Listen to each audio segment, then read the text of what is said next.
നമസ്കാരം, good morning കേരളത്തിലേക്ക് എല്ലാ പ്രിയപ്പെട്ട പ്രേക്ഷകർക്കും സ്വാഗതം. കുറ്റപ്പെടുത്തിയവർക്ക് പറഞ്ഞതൊക്കെ തിരിച്ചെടുക്കേണ്ടി വരും. പ്രിയപ്പെട്ടവരുടെ CR7 ഇതാ തിരിച്ചു വന്നിരിക്കുന്നു. ഉസ്ബെക്കിസ്ഥാനെതിരായ മത്സരത്തിൽ ഇരട്ട ഗോളോടെ എണ്ണാമെങ്കിൽ എണ്ണിക്കൂ എന്നറിയിച്ച് റൊണാൾഡോ കൗണ്ട് ഡൗൺ തുടങ്ങിയിരിക്കുന്നു. മറുവശത്ത് മെസ്സി ആരാധകർക്കിന്ന് ആഘോഷദിനം.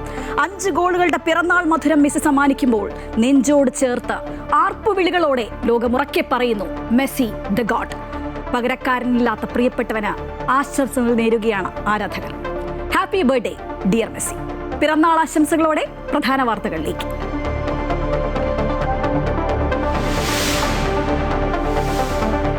പ്രായം തളർത്താത്ത പോരാട്ട വീര്യം. തുടർച്ചയായ 6 ലോകകപ്പിലും ഗോളടിച്ച ഏക താരമായി റൊണാൾഡോ. ലോകകപ്പിൽ പോർച്ചുഗലിനായി ഏറ്റവും അധികം ഗോൾ നേടിയ റെക്കോർഡും സ്വന്തം. റൊണാൾഡോയുടെ ഇരട്ട ഗോളിൽ പോർച്ചുഗലിന് ഉജ്ജ്വല ജയം. ഉസ്ബെക്കിസ്ഥാനെ തകർത്തത് എതിരില്ലാത്ത 5 ഗോളുകൾക്ക്. ഇംഗ്ലണ്ടിനെ ഗോൾ രഹിത സമനിലയിൽ കുടുക്കി ഘാന. പനാമയ്ക്കെതിരെ ക്രൊയേഷ്യയ്ക്ക് ജയം.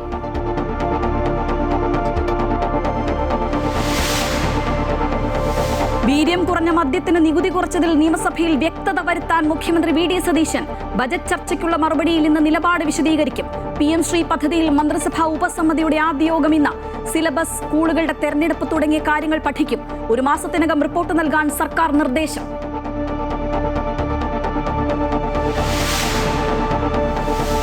സെനറ്റിലും ട്രംപിന് തിരിച്ചടി. യുദ്ധാധികാര പ്രമേയം പാസാക്കി.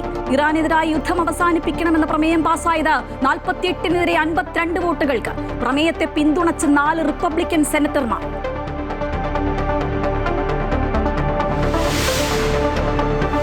കണ്ണൂർ വാണിയപ്പാറ ഉണ്ണിമിശിഹാപ്പള്ളിയിലെ ദുരൂഹ കല്ലറ ഇന്ന് തുറന്നു പരിശോധിക്കും. പരിശോധന 2014 കാണാതായ സിജോസ് കറിയയുടെ ബന്ധുക്കളുടെ സാന്നിധ്യത്തിൽ. പോലീസ് കല്ലറ തുറക്കുക RDOയുടെ മേൽനോട്ടത്തിൽ.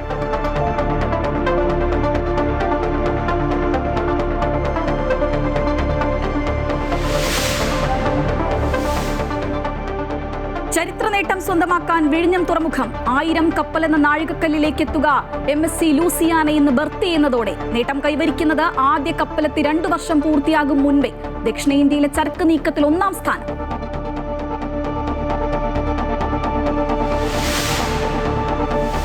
ഏലക്കവില ഉയരുമ്പോഴും കർഷകർക്ക് തിരിച്ചടിയായി പ്രതികൂല കാലാവസ്ഥ.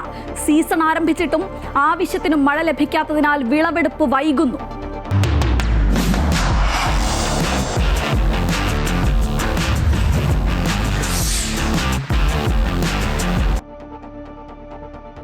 ലോകകപ്പിലെ നിർണായക പോരാട്ടത്തിൽ ഉസ്ബെക്കിസ്ഥാനെതിരെ പോർച്ചുഗലിന് ആധികാരിക വിജയം. ഇതിഹാസ താരം ക്രിസ്ത്യാനോ റൊണാൾഡോയുടെ ഇരട്ട ഗോൾ മികവിൽ ഏകപക്ഷീയമായ 5 ഗോളുകൾക്കാണ് പോർച്ചുഗൽ ഉസ്ബെക്കിസ്ഥാനെ തകർത്തത്. ഇതോടെ തുടർച്ചയായ 6 ലോകകപ്പിലും ഗോൾ അടിച്ച ഏക താരമെന്ന റെക്കോർഡും റൊണാൾഡോ സ്വന്തമാക്കി. ഈ നിമിഷത്തിനാണ് പോർച്ചുഗൽ ആരാധകർ കാത്തിരുന്നത്. കേട്ട പഴികൾക്കും വിമർശനങ്ങൾക്കും വിരാമമിട്ടുകൊണ്ട് പോർച്ചുഗലും റൊണാൾഡോയും ശക്തമായി തിരിച്ചുവന്നു. അതും എതിരില്ലാത്ത 5 ഗോളുകൾക്കാണ് യൂറോപ്യൻ വമ്പന്മാർ ഉസ്ബെക്കിസ്ഥാൻ എന്ന ഏഷ്യൻ സംഘത്തെ വരിഞ്ഞു മുറുക്കിയത്. വിമർശകർക്ക് ഇരട്ട പ്രഹരം പോലെയായിരുന്നു മത്സരത്തിന്റെ 6-ാം മിനിറ്റിലും 39-ാം മിനിറ്റിലും CR7 ഉസ്ബെക്കിസ്ഥാന്റെ ഗോൾ വല കുലുക്കിയത്. ഇതോടെ 2 മത്സരത്തിലും തോറ്റ ഉസ്ബെക്കിസ്ഥാൻ പുറത്തായി. മത്സരത്തിന്റെ തുടക്കം മുതൽ ആധിപത്യം പുലർത്തിയ പോർച്ചുഗൽ കളിയുടെ അവസാനം വരെ മേൽക്കൈ നിലനിർത്തി. മത്സരത്തിന്റെ 6-ാം മിനിറ്റിലായിരുന്നു ഈ ലോകകപ്പിലെ റൊണാൾഡോയുടെ ആദ്യ ഗോൾ പിറന്നത്. 6-ാം മിനിറ്റിൽ വലതുവിങ്ങിൽ നിന്ന് കാൻസിലോ നൽകിയ പാസ് ക്രോസ് പോസ്റ്റിന് മുന്നിലായി നിന്ന് റൊണാൾഡോ ഷൂട്ട് ചെയ്ത് പോസ്റ്റിലെത്തിക്കുകയായിരുന്നു. ഇതോടെ തുടർച്ചയായ 6 ലോകകപ്പുകളിൽ ഗോളടിക്കുന്ന താരമെന്ന നേട്ടവും റൊണാൾഡോ സ്വന്തമാക്കി. കൂടാതെ ലോകകപ്പിൽ ഡബിൾ നേടുന്ന ഏറ്റവും പ്രായം കൂടിയ താരമെന്ന റെക്കോർഡും 41-കാരനായ റൊണാൾഡോയെ തേടിയെത്തി. ന്യൂനോ മെൻഡിസ്, റഫായേൽ ലിയാവോ എന്നിവരും പോർച്ചുഗലിനായി ഗോൾ വല കുലുക്കി. ഒരെണ്ണം ഉസ്ബെക്കിസ്ഥാന്റെ സെൽഫ് ഗോളാണ്. അവസാന നിമിഷം വരെ ഫാബിയോ കന്നവാരയുടെ കീഴിലെത്തിയ ഉസ്ബെക്കിസ്ഥാൻ താരങ്ങൾ പൊരുതിയെങ്കിലും പറങ്കിപ്പടയ്ക്ക് മുന്നിൽ പിടിച്ചു നിൽക്കാനായില്ല. ഇതോടെ പോർച്ചുഗൽ നോക്കൌട്ട് സാധ്യത സജീവമാക്കി. Sports desk, Amrita TV. FIFA ലോകകപ്പിൽ ഇംഗ്ലണ്ട് ഘാന മത്സരം ഗോൾ രഹിത സമനിലയിൽ കലാശിച്ചു. ഇരു ടീമുകൾക്കും ഗോൾ നേടാനായില്ല. വാശിയേറിയ മത്സരത്തിൽ ഘാനയുടെ പ്രതിരോധ കോട്ട തകർക്കാൻ ഇംഗ്ലീഷ് പടയ്ക്കായില്ല. മറ്റൊരു മത്സരത്തിൽ പനാമയെ എതിരില്ലാത്ത 1 ഗോളിന് തോൽപ്പിച്ച് ക്രൊയേഷ്യ. 2ാം തോൽവിയോടെ പനാമ ലോകകപ്പിൽ നിന്ന് പുറത്തായി.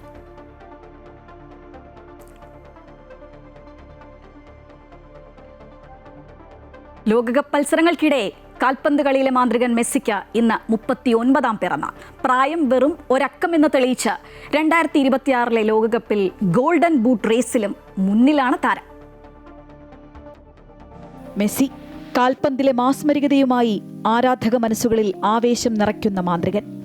ഈ മനുഷ്യന് എന്തിത്ര ആരാധകർ എന്ന ചോദ്യങ്ങൾക്ക് കളികളിലൂടെ ഉത്തരം നൽകിക്കൊണ്ടിരിക്കുന്ന ഒരാൾ. ഇത്തവണത്തെ തുടക്കം തന്നെ ഹാട്രിക്കോടെ. ഓസ്ട്രിയക്കെതിരെ ഇരട്ട ഗോളിന്റെ പവർ. മിറോസ്ലാവ് ക്ലോസയെ മറികടന്ന് ഗോൾ വേട്ടക്കാരന്റെ തേരോട്ടം തുടരുമ്പോൾ ലോകകപ്പ് ചരിത്രത്തിൽ പുതിയതായി എഴുതി ചേർക്കപ്പെട്ടത് 4 പുതിയ ഗിന്നസ് റെക്കോർഡുകൾ. ലോകകപ്പിൽ ഏറ്റവും കൂടുതൽ ഗോളുകൾ നേടിയ താരം, ഏറ്റവും കൂടുതൽ ലോകകപ്പ് മത്സരങ്ങൾ കളിച്ച താരം, ലോകകപ്പിൽ ഏറ്റവും കൂടുതൽ മത്സരങ്ങൾ ജയിച്ച താരം, ലോകകപ്പിൽ കൂടുതൽ സമയം കളിച്ച താരം. റെക്കോർഡുകൾ എന്നായാലും തകർക്കപ്പെടാനുള്ളതാണെന്ന് ക്ലോസെ മുന്നേ പറഞ്ഞിരുന്നു. അത് മെസ്സിയിലൂടെയാണെങ്കിൽ ഏറെ സന്തോഷമെന്നും. ക്ലോസയും മെസ്സിയുടെ ആരാധകനാണ്. അർജന്റീനിയൻ ടീമിന്റെ കുതിപ്പിന് കരുത്തേകുന്ന മെസ്സി അവർക്കും പ്രിയപ്പെട്ടവൻ. One last dance. റൊസാരിയോയിലെ മൺപാതകളിൽ നിന്ന് ഖത്തറിലെ സ്വർണ്ണക്കപ്പം സ്വന്തമാക്കിയുള്ള ആ യാത്രക്കിടെ റെക്കോർഡുകൾക്കൊപ്പം അവൻ അമേരിക്കൻ മണ്ണിൽ ലോകകപ്പിൽ മുത്തമിടുമോ? പ്രിയ താരത്തിന്റെ പിറന്നാളിൽ ലോകമെങ്ങും ആരാധകർ ആഹ്ലാദത്തിലാണ്.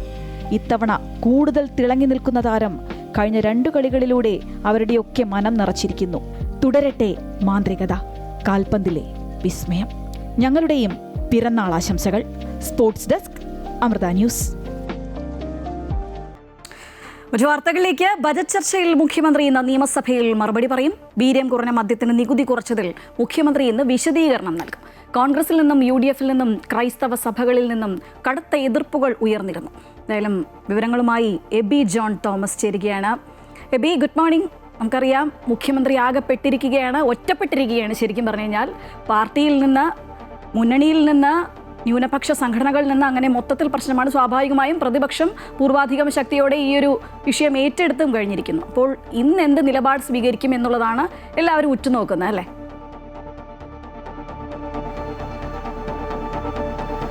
മണി ശ്രീജ, ഇന്ന് എല്ലാവരും ഉറ്റുനോക്കുന്നത് മുഖ്യമന്ത്രിയുടെ വാക്കുകളിലേക്കാണ്. എല്ലാ കണ്ണുകളും നിയമസഭയിലേക്കാണ്. ബജറ്റ് സമ്മേളനം ആരംഭിച്ചു. അതിനുശേഷം ബജറ്റിന്മേലുള്ള ചർച്ചകൾ നടന്നു. ബജറ്റിലെ ചർച്ചകളിൽ ഇന്ന് മുഖ്യമന്ത്രി മറുപടി പറയുന്നു എന്നതാണ് ഇന്നത്തെ ഏറ്റവും വലിയ പ്രത്യേകത. അതിൽ ഏറ്റവും പ്രധാനപ്പെട്ട വിഷയമെന്ന് പറയുന്നത് വീര്യം കുറഞ്ഞ മദ്യത്തിന് ഏർപ്പെടുത്തിയിരിക്കുന്ന അല്ലെങ്കിൽ അതിൻ്റെ നികുതി കുറച്ചുകൊണ്ടുള്ള തീരുമാനത്തിലേക്ക് എത്തുമോ എന്നുള്ളതാണ്. ബജറ്റിൽ എന്തായാലും അത്തരത്തിലുള്ള പ്രഖ്യാപനമുണ്ടായിരുന്നു. അതിനെതിരെ വലിയ രീതിയിലുള്ള വിമർശനങ്ങൾ ഉയർന്നു വരികയും ചെയ്തു. അത് പൊതുസമൂഹത്തിന്റെ ഭാഗത്തുനിന്ന് മാത്രമല്ല, കോൺഗ്രസിനകത്തു നിന്ന്, UDF-നകത്തു നിന്ന്, നേരത്തെ ശ്രീജ പറഞ്ഞ പോലെ തന്നെ ന്യൂനപക്ഷ സംഘടനകളുടെ ഭാഗത്തു നിന്നൊക്കെ തന്നെ വലിയ രീതിയിലുള്ള വിമർശനമാണ് ഈ വിഷയത്തിൽ ഉയർന്നു വന്നത്. ഇത് ഒരു നയത്തിന്റെ രൂപീകരണമാണ്. നയം രൂപീകരിക്കേണ്ടത് ഏകപക്ഷീയമായിട്ടല്ല, മറിച്ച് അതിനൊരു കൂടിയാലോചനയൊക്കെ തന്നെ വേണ്ടതുണ്ട്. അങ്ങനെ ഒരു തരത്തിലുള്ള കൂടിയാലോചനകളില്ലാതെ VD സതീശൻ മുഖ്യമന്ത്രി അദ്ദേഹത്തിന്റെ ഏകപക്ഷീയമായിട്ടുള്ള തീരുമാനത്തിലൂടെയാണ് ഇങ്ങനെ ചില പ്രഖ്യാപനങ്ങളിലേക്കൊക്കെ എത്തുന്ന സാഹചര്യം ഉണ്ടായത്. എന്തായാലും ഇത് വളരെ വേഗം തന്നെ ഈ ഒരു നിലപാടുമായി ഒരുപാട് ദൂരം മുന്നോട്ട് പോകാൻ VD സതീശന് കഴിയുമോ എന്നതാണ് കാത്തിരുന്ന് കാണേണ്ടത്. കാരണം കോൺഗ്രസിനകത്ത് തന്നെ സതീശനെ മുഖ്യമന്ത്രിയാക്കണമെന്ന് ഉള്ള വലിയ തർക്കങ്ങളൊക്കെ ഉണ്ടായിക്കട്ടപ്പോൾ സതീശന് വേണ്ടി വലിയ രീതിയിൽ വാദങ്ങൾ ഉന്നയിച്ച ഒരാൾ കൂടിയായിരുന്നു VM സുധീരൻ. അദ്ദേഹം പോലും സതീശനെതിരെ തന്നെ നിലപാട് സ്വീകരിക്കുന്ന, അല്ലെങ്കിൽ ഈ നിലപാട് തിരുത്തണം എന്നാവശ്യപ്പെട്ടുകൊണ്ട് രംഗത്ത് വരുന്ന സാഹചര്യം ഉണ്ടായി. അത് കത്തയക്കുക മാത്രമല്ല, മറിച്ച് അത് പരസ്യമായി തന്നെ ആ ആവശ്യം മുന്നോട്ട് വെക്കുകയും ചെയ്യുന്ന സ്ഥിതി ഉണ്ടായിരുന്നു. എക്സൈസ് മന്ത്രി, ഇതൊരു നയമാണെങ്കിൽ സ്വാഭാവികമായി എക്സൈസ് വകുപ്പുമായിട്ടൊരു കൂടിയാലോചന വേണ്ടതാണ്. എക്സൈസ് മന്ത്രി പോലും അറിയാതെയാണ് അത്തരത്തിലൊരു തീരുമാനത്തിലേക്ക്, ഒരു ബജറ്റിലെ പ്രഖ്യാപനത്തിലേക്കൊക്കെ കാര്യങ്ങൾ എത്തുകയും ചെയ്തിരിക്കുന്നത്. ഒപ്പം തന്നെ ഇതുമായി ബന്ധപ്പെട്ട് ഇപ്പോൾ തൂഫാനൊക്കെ വലിയ രീതിയിൽ ആഘോഷകരമായി വലിയ മുന്നേറ്റത്തോടു കൂടി തന്നെ നടന്നുകൊണ്ടിരിക്കുന്ന ഒരു സാഹചര്യം കൂടിയാണ്. അത് മയക്കുമരുന്ന്, ലഹരിക്കെതിരെയുള്ള വലിയൊരു പോരാട്ടം കൂടിയാണ്. ആ പോരാട്ടത്തിന് പോലും ശോഭ കെടുത്താൻ തക്കവണ്ണമുള്ള തീരുമാനം എന്നാണ് ക്രൈസ്തവ സഭകൾ ഈ ഒരു നിലപാടിനെ അറിയിച്ചിരിക്കുക, അല്ലെങ്കിൽ ആ ഒരു നിലപാടിനോട് അവരുടെ പ്രതികരണം അറിയിച്ചിരിക്കുന്നത് എന്നുള്ളതാണ്. ഇങ്ങനെയൊക്കെയുള്ള വിമർശനങ്ങൾ. ഒപ്പം തന്നെ മുസ്ലിം ലീഗ് സ്വാഭാവികമായും ശക്തമായ രീതിയിലുള്ള പ്രതിഷേധങ്ങൾ, വിമർശനങ്ങളൊക്കെ തന്നെ ഈ വിഷയവുമായി ബന്ധപ്പെട്ട് ഉയർത്തിക്കൊണ്ട് വരികയും ചെയ്യുന്നുണ്ട്. അവർക്കും അതിനിടയിൽ വലിയ രീതിയിലുള്ള ഒരു അസംതൃപ്തി ഉണ്ട് എന്നുള്ള കാര്യത്തിൽ തർക്കമില്ല. അങ്ങനെ വിവിധങ്ങളായി UDF-നുള്ളിൽ, കോൺഗ്രസിനുള്ളിൽ, ന്യൂനപക്ഷ സംഘടനകൾക്കുള്ളിൽ, മത സംവിധാനങ്ങൾക്കുള്ളിലൊക്കെ തന്നെയും വലിയ രീതിയിലുള്ള വിമർശനങ്ങൾ ഉയർന്നു വരുന്ന ഒരു സാഹചര്യത്തിൽ കഴിഞ്ഞ തവണ LDF രൂപീകരിച്ച ഒരു സംവിധാനമായിരുന്നു. അതിൽ ടാക്സ് മാത്രമാണ് ഇപ്പോൾ ഏർപ്പെടുത്തിയിരിക്കുന്നത്, അല്ലെങ്കിൽ അതൊരു നയമായി രൂപീകരിച്ചിട്ടില്ല തുടങ്ങിയിട്ടുള്ള തൊടുന്യായങ്ങൾ പറഞ്ഞുകൊണ്ട് മുന്നോട്ട് പോകാൻ എത്ര നാൾ കഴിയും? സാധിച്ചു എന്നുള്ളതാണ് ഉറ്റുനോക്കുന്നത്. എന്തായാലും അങ്ങനെ ഒരുപാട് സമയം, ഒരുപാട് ദിവസത്തേക്ക് മുന്നോട്ട് പോകാനായിട്ട് കഴിയില്ല. എന്തായാലും ഇന്നിപ്പോൾ ആ ഒരു വിഷയത്തിൽ യു-ടേൺ അടിക്കുമോ എന്നുള്ളത് തന്നെയാണ് പ്രധാനമായും ഉറ്റുനോക്കുന്ന ഒരു വിഷയമെന്ന് പറയുന്നത്. എന്തായാലും അത് തന്നെയാണ് മുഖ്യമന്ത്രി ഇന്നിപ്പോൾ ഈ ബജറ്റ് ചർച്ചയിൽ അദ്ദേഹത്തിന്റെ മറുപടി ഈ വിഷയത്തിൽ എന്തായിരിക്കുമെന്ന് തന്നെയാണ് ഏവരും ഉറ്റുനോക്കുന്നത്. ശ്രീജ, എബി, PM ശ്രീയാണ് മറ്റൊരു വിഷയം. PM ശ്രീ പദ്ധതിയിൽ മന്ത്രിസഭാ ഉപസമിതിയുടെ ആദ്യ യോഗം ഇന്ന് ചേരുകയാണ്. സിലബസ്, സ്കൂളുകളുടെ തെരഞ്ഞെടുപ്പ് തുടങ്ങിയ വിഷയങ്ങളൊക്കെ പഠിക്കാനുണ്ട്. ഒരു മാസത്തിനകം റിപ്പോർട്ട് നൽകാനാണല്ലോ സർക്കാർ നൽകിയിരിക്കുന്ന ഒരു നിർദ്ദേശം.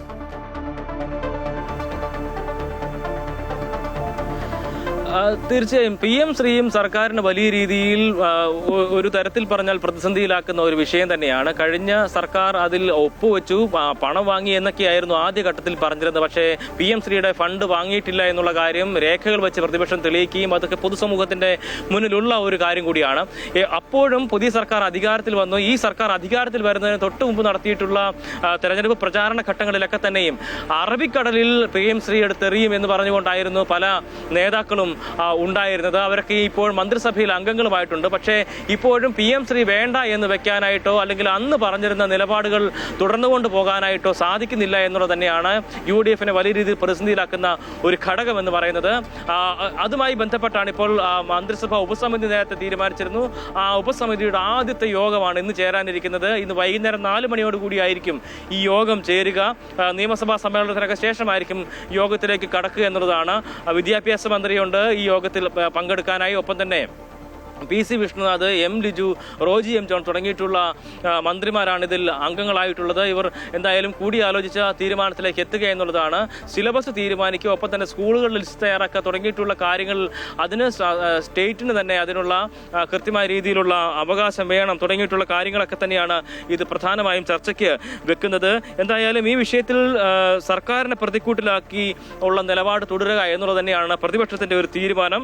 സംസ്ഥാനത്തിലെ ഭരണമാറ്റം ഉണ്ടായതിനു ശേഷം ഇപ്പോഴും അതിനകത്ത് ഈ PM ശ്രീയുമായി ബന്ധപ്പെട്ട ഒരു തരത്തിലുള്ള ഒരു വിശദീകരണങ്ങളും സംസ്ഥാനത്തിന്റെ ഭാഗത്തുനിന്ന് ഉണ്ടാകുന്നില്ലല്ലോ എന്ന് ചോദിച്ചുകൊണ്ട് കേന്ദ്രത്തിന്റെ ഭാഗത്തുനിന്ന് കത്ത് ഉൾപ്പെടെ വരുന്ന ഒരു സാഹചര്യം കൂടെ ഉണ്ടായിരുന്നു. മെയ് 8-ാം തീയതിയാണ് ഇത്തരത്തിൽ കത്ത് ചീഫ് സെക്രട്ടറിക്ക് ലഭിക്കുന്നത്. എന്തായാലും ഇന്നിപ്പോൾ നടക്കുന്ന ഈ ഒരു കൂടിയാലോചന, ഈ ചർച്ചയ്ക്ക്, ഈ ആദ്യത്തെ യോഗത്തിൽ ഇതുമായി ബന്ധപ്പെട്ട തുടർ നടപടികൾക്ക് ഒരു അന്ത്യ തീരുമാനം ഉണ്ടാകും എന്ന് വിചാരിക്കുന്നില്ല. മറിച്ച് എങ്ങനെയാണ് ഈ ഒരു സ്റ്റാറ്റിക്സ് മെയിൻറ്റെയിൻ ചെയ്തുകൊണ്ട് പോവുക എന്നുള്ളതായിരിക്കും സ്വാഭാവികമായും ചർച്ചയ്ക്ക് വരിക. എന്തായാലും കേന്ദ്ര സർക്കാരുമായിട്ട് ഒരു സംഘർഷത്തിന് തങ്ങളില്ല എന്ന് പറയാതെ പറഞ്ഞു വെച്ചിരിക്കുകയാണ് UDF സർക്കാർ നിലവിൽ. അതുകൊണ്ട് തന്നെ ഈ PM ശ്രീയുമായി ബന്ധപ്പെട്ട് ആ വിഷയവും സർക്കാരിനെ കുറച്ചൊന്നുമല്ല അലട്ടുന്നത്. ശ്രീജ, നന്ദി ബി. എന്തായാലും PM ശ്രീ പദ്ധതിയിലെ മന്ത്രിസഭാ ഉപസമിതിയുടെ ആദ്യ യോഗം ഇന്ന് ചേരും. അതിൻ്റെ വിവരങ്ങളൊപ്പം തന്നെ ഇന്ന് നിയമസഭയിൽ ധനമന്ത്രിയും മുഖ്യമന്ത്രിയുമായ VD സതീശൻ ഈ മദ്യത്തിൻ്റെ നികുതി ഇളവിനെക്കുറിച്ച് വിശദീകരണം നൽകും. അങ്ങനെ 2 പ്രധാനപ്പെട്ട വാർത്തകൾ, അതിനുള്ള വിവരങ്ങൾ നൽകുകയായിരുന്നു നമ്മുടെ എബി ജോൺ തോമസ്. എന്തായാലും നമ്മളിനി നേരെ പോകുന്ന കണ്ണൂരിലേക്കാണ്. കണ്ണൂർ വാണിയപ്പാറ ഉണ്ണിമിശിഹ പള്ളിയിലെ ദുരൂഹ കല്ലറ ഇന്ന് തുറന്ന് പരിശോധിക്കും. RDOയുടെ സാന്നിധ്യത്തിൽ കരിക്കോട്ടക്കരി പോലീസാണ് പരിശോധന നടത്തുക. പോലീസ് സർജനും ഫോറൻസിക് വിദഗ്ധരും സംഘത്തിലുണ്ടാകും. 2006-ലും 2015-ലും മൃതദേഹങ്ങൾ സംസ്കരിച്ച കല്ലറയിൽ മൂന്നാമതൊരു മൃതദേഹം കൂടി ഉണ്ടെന്ന നിഗമനത്തിലാണ് വിശദമായ പരിശോധന നടക്കുന്നത്. 2014-ൽ ദുരൂഹ സാഹചര്യത്തിൽ കാണാതായ സിജോസ് കറിയുടെ ബന്ധുക്കളുടെ സാന്നിധ്യത്തിലായിരിക്കും പരിശോധന. വിവരങ്ങൾ നൽകാൻ ജോസഫ് അഗസ്റ്റിൻ കണ്ണൂരിൽ നിന്ന് ചേരുകയാണ്. Joseph, good morning. പറഞ്ഞതുപോലെ ദുരൂഹതകളൊക്കെ മാറേണ്ടതായിട്ടുണ്ട്. അതിനായിട്ടുള്ള പരിശോധന തുടങ്ങുകയാണ്. എപ്പോഴായിരിക്കും പരിശോധന തുടങ്ങുക? Sreeja, good morning. ഇന്ന് 11 മണിയോടുകൂടി തന്നെ ഇത്തരത്തിൽ പരിശോധന ആരംഭിക്കുമെന്നാണ് അറിയാൻ സാധിക്കുന്നത്. എന്തായാലും കരിക്കോട്ടക്കരി പോലീസിന്റെ നേതൃത്വത്തിൽ റവന്യൂ ഉദ്യോഗസ്ഥർ, ഫോറൻസിക് ഉദ്യോഗസ്ഥർ ഉൾപ്പെടെയുള്ള വിദഗ്ധ സംഘമാണ് ഇത്തരത്തിൽ പരിശോധന നടത്തുക. 2006-ൽ അടക്കം ചെയ്ത ലീലാമയുടെയും 2015-ൽ അടക്കം ചെയ്ത ഈ ജെയിംസ് കൂമ്പുക്കലിന്റെ മൃതദേഹത്തിന് പുറമെ മറ്റൊരു മൃതദേഹം ഇതിലുണ്ടോ എന്നുള്ള സംശയമാണ് കഴിഞ്ഞ ദിവസങ്ങളിലൊക്കെ ഉയർന്നത്. ഇതിലൊരു വ്യക്തത വരുത്തുന്നതിന് വേണ്ടിയിട്ടാണ് വിശദമായ പരിശോധന നടത്തുന്നത്. എന്തായാലും കഴിഞ്ഞ 13-ാം തീയതിയാണ് ഈ കേസിനൊക്കെ ആസ്പദമായ സംഭവം ഉണ്ടാകുന്നത്. മറ്റൊരാളുടെ മൃതദേഹം സംസ്കരിക്കാനായി തുറന്നു നോക്കുമ്പോൾ അസ്വാഭാവികതയുള്ള മറ്റൊരു മൃതദേഹ ഭാഗമെന്ന് തോന്നിക്കുന്ന ഒരു വസ്തു ഈ കല്ലറയ്ക്കുള്ളിൽ കണ്ടെത്തുകയായിരുന്നു.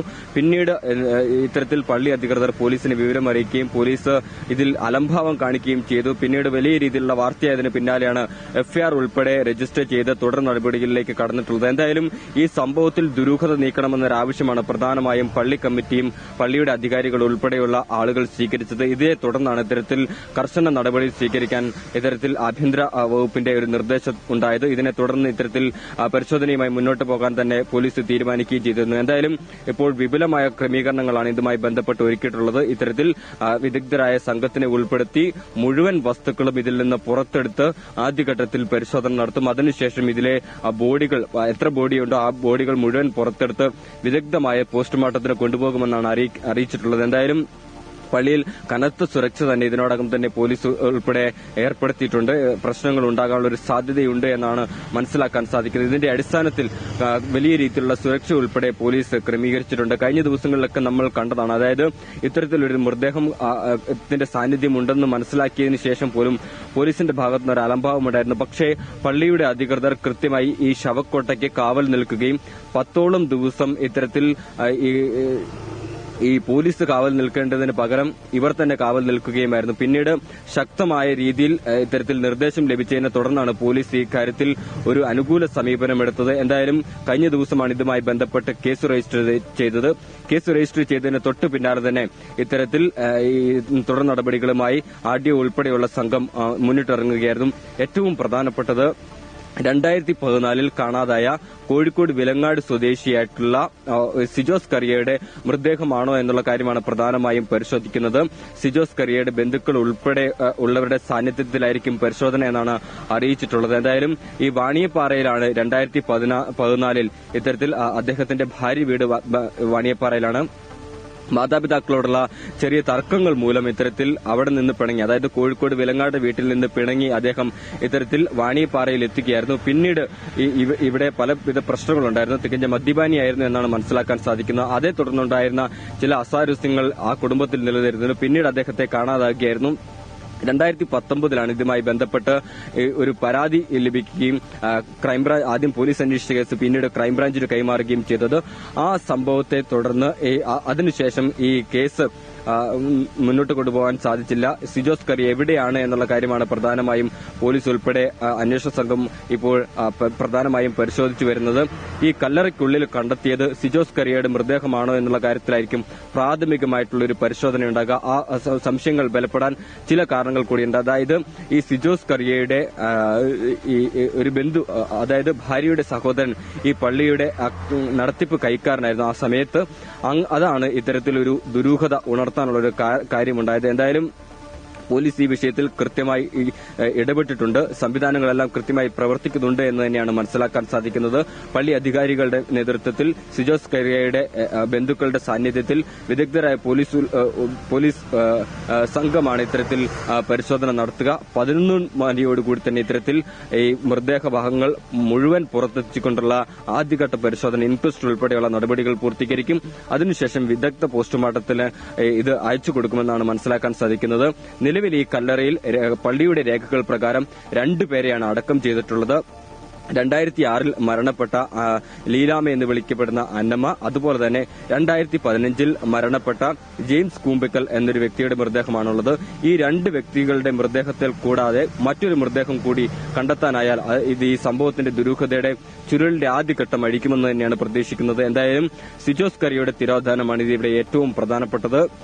ഇതിൽ ആരോപണ വിധേയരായ വ്യക്തികൾ പലരും ഈ പള്ളിയുമായി അടുത്ത് നിൽക്കുന്ന ആളുകൾ തന്നെയാണ്. അതുകൊണ്ട് തന്നെയാണ് വിശ്വാസി സമൂഹം ഇതുമായി ബന്ധപ്പെട്ട് കൃത്യമായിട്ടുള്ള ഒരു നിലപാട് സ്വീകരിച്ച് മുന്നോട്ട് പോകുന്നതെന്നാണ് മനസ്സിലാക്കാൻ സാധിക്കുന്നത്. ശരി ജോസഫ്, എന്തായാലും കല്ലറയിലെ ദുരൂഹത ഇന്ന് 11 മണിയോടുകൂടി തന്നെ നീങ്ങുമെന്നാണ് ജോസഫ് അഗസ്റ്റിൻ റിപ്പോർട്ട് ചെയ്യുന്നത്. നമുക്ക് മറ്റു വാർത്തകളുണ്ട്. ഇറാനെതിരെ അമേരിക്കൻ സൈനിക നടപടികൾ അവസാനിപ്പിക്കണമെന്നാവശ്യപ്പെട്ടുള്ള യുദ്ധാധികാര പ്രമേയം പാസാക്കിയിരിക്കുകയാണ് US സെനറ്റ്. ഇറാനെതിരായ സൈനിക നടപടികൾ അവസാനിപ്പിക്കണമെന്നാവശ്യപ്പെട്ടുള്ള യുദ്ധാധികാര പ്രമേയം പാസാക്കിയിരിക്കുകയാണ് US സെനറ്റ്. പ്രമേയം പാസ്സായത് 48-നെതിരെ 50 വോട്ടുകൾക്കാണ്. 4 റിപ്പബ്ലിക്കൻ സെനറ്റർമാരും പ്രമേയത്തെ പിന്തുണച്ചത് ശ്രദ്ധേയമാണ്. ട്രംപിന് സ്വന്തം പാർട്ടിയിൽ പോലും വർദ്ധിച്ചു വരുന്ന എതിർപ്പാണ് വോട്ടെടുപ്പിൽ പ്രതിഫലിച്ചത്. 2 റിപ്പബ്ലിക്കൻ സെനറ്റർമാർ വോട്ടെടുപ്പിൽ പങ്കെടുത്തില്ല. 10ാം തവണയാണ് യുദ്ധാധികാര പ്രമേയം സെനറ്റിൽ അവതരിപ്പിക്കുന്നത്. അതേസമയം ആണവ പരിശോധനയിൽ 2 തട്ടിലായതോടെ ഇറാനും അമേരിക്കയും തമ്മിലുള്ള സമാധാന കരാറിൽ ആശയക്കുഴപ്പം തുടരുകയാണ്.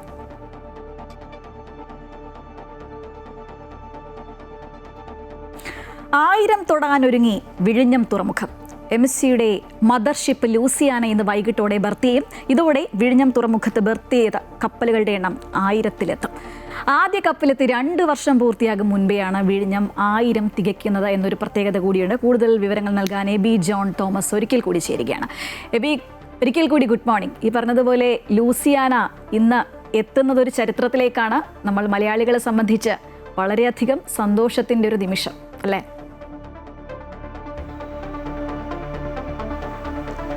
Good morning Sreeja.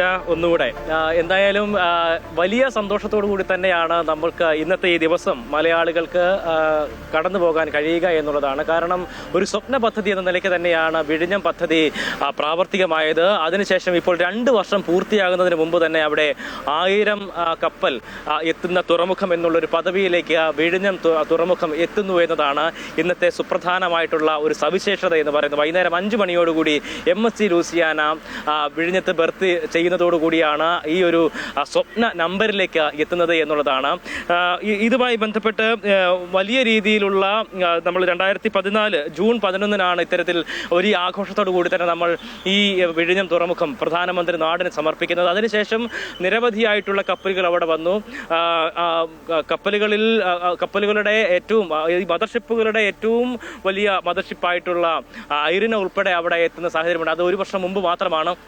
1 വർഷമാകുന്നതേ ഉള്ളൂ ആ കപ്പൽ അവിടെ എത്തിയതിന് ശേഷം. എന്തായാലും ഈ ഒരു ദക്ഷിണേന്ത്യയിൽ തന്നെ ഏറ്റവും മികച്ച ഒരു പോർട്ടായി തന്നെ വളരെ വേഗം അതിൻ്റെ വളർച്ച കൈവരിക്കുന്ന ഒരു തുറമുഖം കൂടിയായി മാറിയിരിക്കുകയാണ് ഇപ്പോൾ വിഴിഞ്ഞം എന്ന് പറയുന്നത്. ഇന്ത്യൻ തുറമുഖങ്ങളിൽ അടുക്കാത്ത വലിയ മദർഷിപ്പുകൾ ഉൾപ്പെടെ വിഴിഞ്ഞത്ത് വന്ന് ഇതിനു ശേഷം വിഴിഞ്ഞം തുറമുഖം യാഥാർത്ഥ്യമായതിനു ശേഷം ഇവിടേക്ക് എത്തി എന്നതും ഇതിൽ എടുത്തു പറയേണ്ട മറ്റൊരു പ്രധാനപ്പെട്ട കാര്യമാണ്. എന്തായാലും ഇന്ന് വൈകുന്നേരം 5 മണിയോടുകൂടി തന്നെ ഈ കപ്പൽ അവിടേക്ക് ബർത്ത് ചെയ്യും. അതോടുകൂടിയാണ് 1000 കപ്പൽ എന്നുള്ള ആ ഒരു സ്വപ്ന നമ്പറിലേക്ക് നമ്മൾ എത്തുക. എന്തായാലും ഇതുമായി ബന്ധപ്പെട്ട് റോഡ് ഗതാഗതം, റോഡ് വഴിയുള്ള ചരക്ക് നീക്കം ഉൾപ്പെടെയൊക്കെ ഇനിയും വലിയ രീതിയിൽ മുന്നോട്ട് പോകേണ്ടതുണ്ട്. അപ്പോൾ സ്വാഭാവികമായും ഇനിയും വികസനങ്ങൾ ഇതുമായി ബന്ധപ്പെട്ട് ഈ തുറമുഖവുമായി ബന്ധപ്പെട്ട വികസനങ്ങളൊക്കെ തന്നെ നടക്കേണ്ടതുണ്ട്. എന്തായാലും മുഖ്യമന്ത്രി പ്രഖ്യാപിച്ച ബജറ്റിൽ ഉൾപ്പെടെ ഇതൊരു തുറമുഖ നഗരം എന്നുള്ള നിലയിലേക്ക് തന്നെ വളർത്തിക്കൊണ്ടുവരിക എന്നുള്ളത് തന്നെയാണ് അദ്ദേഹം അതിൽ സ്വപ്നം കണ്ടിരിക്കുന്നത്. ആ ബജറ്റ് അവതരണത്തിൽ അദ്ദേഹം പറഞ്ഞിരിക്കുന്ന കാര്യങ്ങളും അങ്ങനെയൊക്കെ തന്നെയാണ്.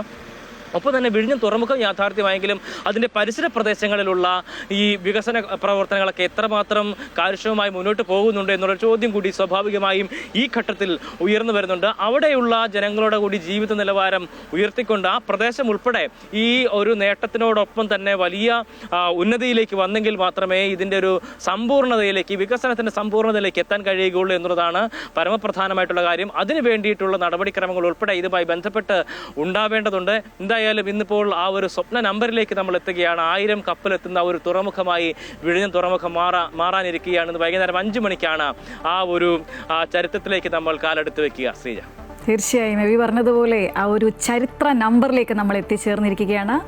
വിഴിഞ്ഞം തുറമുഖത്ത് ബർത്ത് ചെയ്ത കപ്പലുകളുടെ എണ്ണം ഇന്ന് 1000-ലേക്ക് എത്തുകയാണ്. എന്തായാലും നമ്മൾ അമ്മയുടെ പ്രശ്നത്തിലേക്ക് തന്നെ വീണ്ടും പോവുകയാണ്. താരസംഘടന അമ്മയിൽ നിന്ന് താൻ നേരിട്ട പ്രശ്നങ്ങൾ തുറന്നെഴുതി നടി ശ്വേത മേനോൻ. തനിക്കെതിരെ ചിലർ വ്യാജ പ്രചരണങ്ങളും വ്യക്തിഹത്യയും നടത്തിയെന്നാണ് ശ്വേത ഉന്നയിക്കുന്ന ആരോപണം. കൂടുതൽ വിവരങ്ങൾ നൽകാൻ AT അശ്വതി ചേരുകയാണ്. Aswathy, good morning. ഈ പറഞ്ഞതുപോലെ അന്ന് രാജിവെച്ചപ്പോൾ തന്നെ ശ്വേത മേനോൻ പല കാര്യങ്ങളും വെളിപ്പെടുത്തിയതാണ്. ഇന്ന്